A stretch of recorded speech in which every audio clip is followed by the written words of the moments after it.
module 157. This module is related with state and the global economic system, where we are going to discuss about the capitalist state which have been evolved through industrialization in the West. So basically, whenever we try to understand کہ یہ جو capitalist state ہے یہ کس طرح develop ہوئی یا کس طرح ایوالو کی, تو یہاں پر دو بیسک ایکٹرز ہیں, دو بیسک رول پلیئر ہیں جنہوں نے وائٹل رول پلے کیا اس پورے پروسیس میں. First one is the states, اور اسٹیٹس جو ہیں وہ آج کے دور میں پہلے کے مقابلے میں زیادہ کمپلیکس اور ڈائیورسیفائڈ ہو چکی ہیں in terms of their functions, in terms of their structure, in terms of their performance. وہ یہ سب کچھ جو ہے بہت زیادہ کمپلیکیٹڈ ہو گیا. تو اسٹیٹس اتنی سمپل نہیں رہی جس طرح کے پہلے ہوا کرتی. Second thing is the transnational corporation. Transnational corporation جو ہیں وہ بھی ایوالو کر گئی اوور دا ٹائم, اس کے بعد وہ گرو کر گئی اور ایکسپینڈ کر کے وہ بھی بہت زیادہ ڈائیورسیفائڈ ہو گئی ہیں, اور وہ بھی ایک بڑے کمپلیکیٹڈ قسم کے گلوبل اسٹرکچر کے اندر ایگزسٹ کرتی ہیں اور افیکٹو پرفارمنس دیتی ہیں. اب یہاں پر جو ان دونوں رول پلیئر کو اگر ہم غور کریں کہ کس طرح انہوں نے کیپٹلسٹ اسٹیٹ کو اسٹیبلش کیا, پورا ایوالو کیا, اس میں بیسیکلی جب سٹارٹ ہوا تو کیپٹلزم آیا تھا ایک پروڈکشن ماڈل کے طور پہ, اور جو پروڈکشن پروسیس ہے, چونکہ انڈسٹریلائزیشن ایک ایسا پروسیس تھا جس کے ذریعے اسپیڈ آف ڈیولپمنٹ جو تھی وہ تیز ہو رہی تھی, تو اس وجہ سے انڈسٹریلائزیشن, ایگریکلچر سے انڈسٹریلائزیشن کی طرف تیز رفتاری سے کنٹریز نے شفٹ کرنا شروع کر دیا. اور خاص طور پہ چونکہ ڈفرینٹ قسم کی انوویشنز اور انوینشنز ہو رہی تھی جو کہ اس انڈسٹریلائزیشن پروسیس کو فیسیلیٹیٹ کر رہی تھی, جن میں پرائمریلی جو ہیں وہ ٹیلی کمیونیکیشن اور ٹرانسپورٹ ٹیکنالوجیز ہیں, انہوں نے اس کو مزید فیسیلیٹیٹ کیا.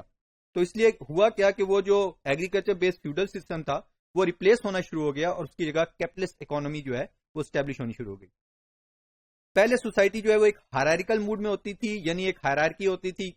فیوڈل سسٹم کی, جس میں ایک سینئر لوگ ہوتے تھے, پھر ان کے نیچے لوگ ہوتے تھے, پھر وہ آگے جو ورکرز ہوتے تھے. یہ قسم کا پورا ہائرارکل سیٹ اپ تھا, اور اسی کے تھرو جتنی بھی اکنامک ایکٹیویٹیز ہوتی تھی وہ پرفارم کی جاتی تھی. لیکن بیسیکلی وہاں پر one man show type of situation جو تھی وہ زیادہ ایگزسٹ کرتی تھی. اس کے بعد اب کیا ہوا کہ مارکیٹ ایکسچینج بیس اکنامک سسٹم ہو گیا, جس میں کنزیومر کو ایک ساورن پوزیشن دے دی گئی کہ کنزیومر جو ہے بے شک وہ سائیکولوجیکل پوزیشن تھی یا پریکٹیکل تھی, لیکن اس کو ایزیوم کیا گیا کہ وہ ایک ساورن ہے, اس کی جو وہ کہے گا, جو وہ پروڈکشن چاہے گا, وہ جو پروڈکٹ چاہے گا, جو سروسز چاہے گا, وہ پروڈیوس کی جائے گی. اب یہ مارکیٹ اورینٹیشن بیس سسٹم بن گیا. گورنمنٹ جو تھی وہ بیسیکلی ریپرزینٹ ہوتی تھی کچھ جو فیوڈلز ہوتے تھے, لینڈ لارڈز ہوتے تھے, لیکن جب کیپٹلسٹ سسٹم آیا تو وہ ریپلیس ہو گئے, اور ان کی جگہ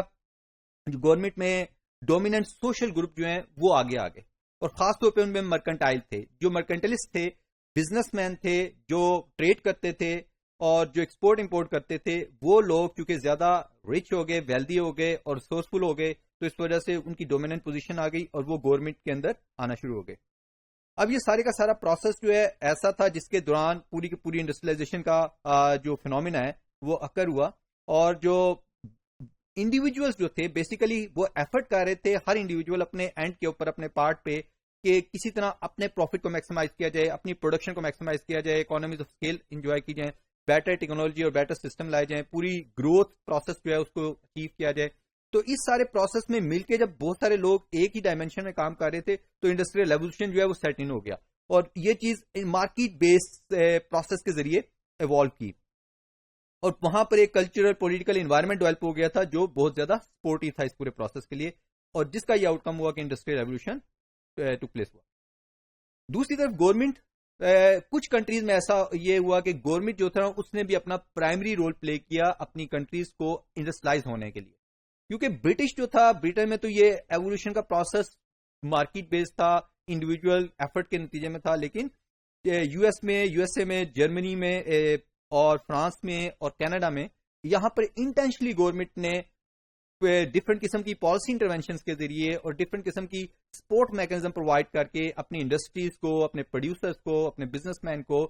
ایک انوائرمنٹ پرووائڈ کیا کہ وہ جو انڈسٹریل ڈیولپمنٹ کر چکا تھا برٹن, اس کو کیچ اپ کر لیں, اس کو اچیو کر لیں, اس کے لیول تک چلے جائیں.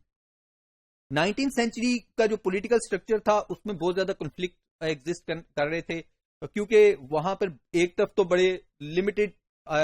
سائز میں کیپٹلسٹ تھے, جو کہ بہت تھوڑے تھے، دوسری طرف ویج ڈیپینڈنٹ لیبرز تھے جو کہ بلک میں تھے، میسز میں تھے، اور تیسری طرف گورنمنٹ تھی یا اسٹیٹ تھی جو کہ کسی حد تک ان کو مینج کرنے کا رول پلے کر رہی تھی. اب یہ پروسیس جاری تھا 19th سینچری میں. اس دوران کیا ہوا کہ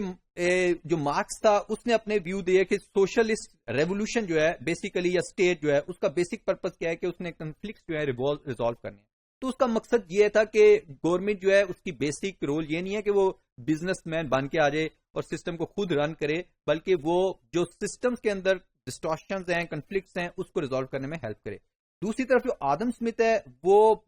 بیسیکلی سیم تھیم تھا کہ لیزی اسفیئر ہونی چاہیے، گورنمنٹ کی انٹرفیئرنس نہیں ہونی چاہیے، یا ریسٹرکٹڈ گورنمنٹ انٹرفیئرنس الاؤڈ کی تھی اس نے، کہ کیونکہ اس کا خیال تھا کہ گورنمنٹ ڈسٹورشن کریٹ کرتی ہے، بجائے یہ کہ بزنس اور ٹریڈ جو ہے وہ پراسپرس کرے، وہ ڈیولپ کرے، وہ گرو کرے.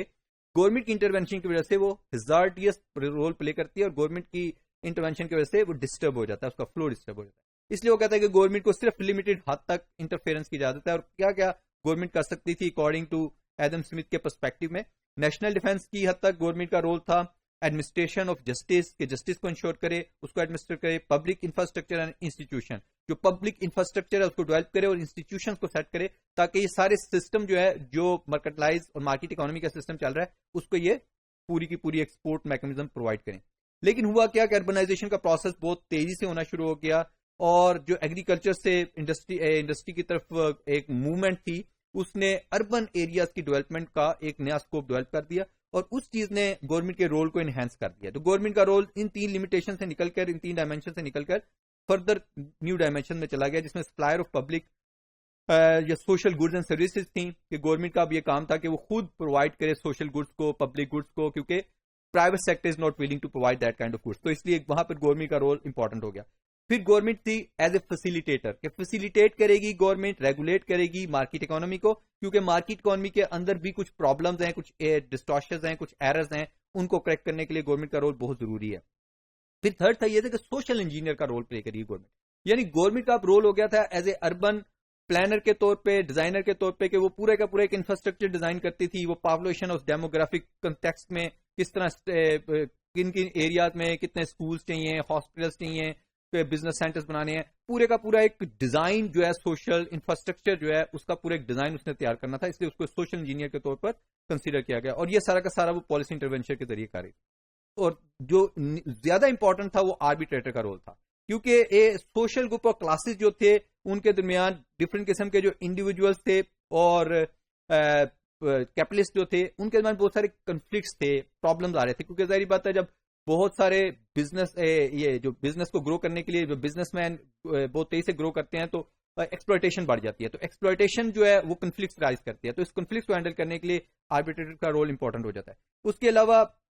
انڈیویجول کیپٹلسٹ جو تھے وہ بہت ساری رسپانسبلٹیز کو ایزیوم نہیں کر رہے تھے، جس میں سیوک پرائورٹی کی تھی، ہیلتھ اینڈ سینیٹیشن کی تھی، اسٹینڈرڈ ہاؤسنگ پرووائڈ کرنا تھا، اس کے بعد ڈسپیوٹس جو ہیں ڈفرینٹ قسم کے ان کو ریزالو کرنا تھا. تو پرائیویٹ سیکٹر جو ہے وہ ان چیزوں کو ہینڈل کرنے میں کافی ناکام تھا. یعنی اس کی ایک بڑی ایگزامپل ہم کراچی کو دیکھ سکتے ہیں، جہاں پہ ویسٹ مینجمنٹ جو ہے وہ پرائیویٹ سیکٹر جو ہے اپنے طور پر نہیں کر رہا، کیونکہ اس کا کوئی کنسرن نہیں ہے. اس لیے گورنمنٹ کی رسپانسبلٹی بن گئی کہ وہ اس کو خود مینج کرے. تو یہاں پہ گورنمنٹ کا رول ویزیبل ہو جاتا ہے، کہ اس لیے یہ سارے کے سارے وہ ایریاز تھے جہاں پہ گورنمنٹ کا ہونا بہت ضروری تھا. اب اگر ہم یہ ساری سچویشن کو اب اس طرح دیکھیں، ہم اس پکٹوریل سچویشن کے ذریعے کہ کیپٹلسٹ اسٹیٹ جو ہے یا کیپٹلزم وہ کیا بینیفٹس لے کے آیا تھا اس پورے پروسیس کے لیے اور کیا پرابلمس تھے. تو جو بینیفٹس تھے اس میں تو پرائیویٹ پراپرٹی کا رائٹ دیا، جس کا سب سے بڑا فائدہ تھا کہ ویلتھ اور اسٹینڈرڈ آف لیونگ امپروو کر گئے. پھر کمپٹیشن وہ انشور کر رہا تھا جس نے چوائسیز کو انکریز کر دیا. پھر وہ پروفٹ انسینٹیو دیتا تھا، اور اس کی وجہ سے کاسٹ منیمائزیشن کا ایفرٹ، بینیفٹ کو انکریز کرنے کا، پروفٹ رائز کرنے کا، رسک کو ہینڈل کرنے کا، یہ سارے کے سارے جو ہے ان سب چیزوں کی ریکوائرمنٹ انکریز کر گئی. اس کے علاوہ والنٹری ایکسچینج جو تھی، ٹریڈ اور اسپیشلائزیشن، اس کی طرف اکانومی جانا شروع ہو گئی. تو یہ وہ کنٹیکسٹ تھے جنہوں نے اس فری انٹرپرائز کی وجہ سے، کیپٹلزم اور انٹرپرینور ہونے کی وجہ سے، فری مارکیٹ ہونے کی وجہ سے ان چیزوں کو ڈیولپ کیا یا ایوالو کیا. دوسری طرف اگر ہم دیکھیں اس کی پرابلم تو کیا کہ انیکوالٹی بہت انکریز کر دی. اکنامک انسٹیبلٹی ایک نارمل سی سچویشن بن گئی بجائے اسٹیبل ہونے کے اکانومیز. اور مونوپلی پاور جو کہ بائی سیلف بہت بڑی ڈسٹورشن ہے سسٹم کے لیے، بزنس کے لیے، ٹریڈ کے لیے، وہ آ گئی، جس نے یہ بہت سارے جو بینیفٹس تھے کیپٹلزم کے ان کو کنزیوم کر دیا. شارٹ ٹرمزم جو ہے شارٹ ٹرم یا شارٹ ٹرمزم جو ہے وہ آ گئی, کیونکہ اس میں کیا ہوتا تھا کہ شارٹ ٹرم انویسٹمنٹ جو ہے وہ زیادہ کرنے لگے. پھر انوائرمنٹل کاسٹ جو ہے وہ بھی ویزیبل ہونے لگ گئی. اموبلٹی جو ہے وہ بھی آ گئی, اور منوپسونی بھی آ گئی. یہ وہ والے فیکٹر تھے جن کا رول اتنا زیادہ تو نہیں تھا, لیکن یہ ہے کہ over the time they evolved. تو یہ پرابلمس جو ہیں انہوں نے وہ جو بینیفٹ ہونے تھے مارکیٹ اکانومی کی, جس کی وجہ سے کیپٹلسٹ اسٹیٹ اپنی ایفیشینٹ پرفارمنس شو کر سکتی تھی, ان کو کمپرومائز کر دیا.